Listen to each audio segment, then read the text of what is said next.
Today I want to talk about the most dangerous miscalculation happening in the world right now. Not the miscalculations being made in Tehran or Washington or Tel Aviv. The most dangerous miscalculation is being made by everyone who is watching this war and thinking that China is a spectator. China is not a spectator. China has never been a spectator. And what China is doing while the entire world's attention is consumed by missiles and oil prices and diplomatic statements about Iran is something that when it finally becomes visible, when China finally makes its move, will make everything that happened in Iran look like a prelude, a prologue, the opening act of a much larger story. And the terrifying thing, the thing that keeps serious strategic analysts awake at night, is that by the time most people understand what China is doing, it will already be too late to stop it. So today I want to walk you through exactly what China is thinking, exactly what China is planning, exactly what window of opportunity this war has opened for China, and exactly what happens to the entire world when China decides that window is open wide enough to act. Because the question is not whether China makes its move, the question is when. And the answer, when you look at the evidence carefully and honestly, is much sooner than anyone is prepared for. But before I walk you through China's strategy, I want to give you a number that puts everything in context. China has conducted more than 3 major military exercises around Taiwan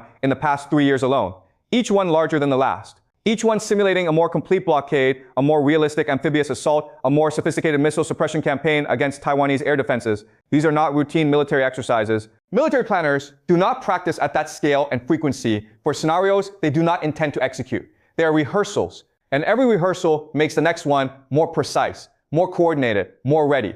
China is not preparing for the possibility of a Taiwan operation. China is preparing for the execution of a Taiwan operation. The question this war is answering is whether the timing is now. To understand what China is doing right now, you need to understand one thing above all else. China has one supreme strategic objective that overrides every other consideration in Chinese foreign policy. One objective that has been the organizing principle of Chinese grand strategy for 70 years. The reunification of Taiwan with mainland China. Everything else, the Belt and Road Initiative, the military modernization, the economic expansion, the diplomatic maneuvering across Africa and Southeast Asia and the Middle East, all of it either directly in service of that objective or is the infrastructure China is building to survive the consequences of achieving it. Taiwan is not a peripheral issue for China. It is not a bargaining chip. It is not a negotiating position. It is the central, non-negotiable, existential priority of the Chinese state. And the reason it matters so much goes deeper than nationalism, deeper than historical grievance, deeper than any political rhetoric about the motherland. Taiwan matters to China strategically because Taiwan is the key to Chinese maritime power.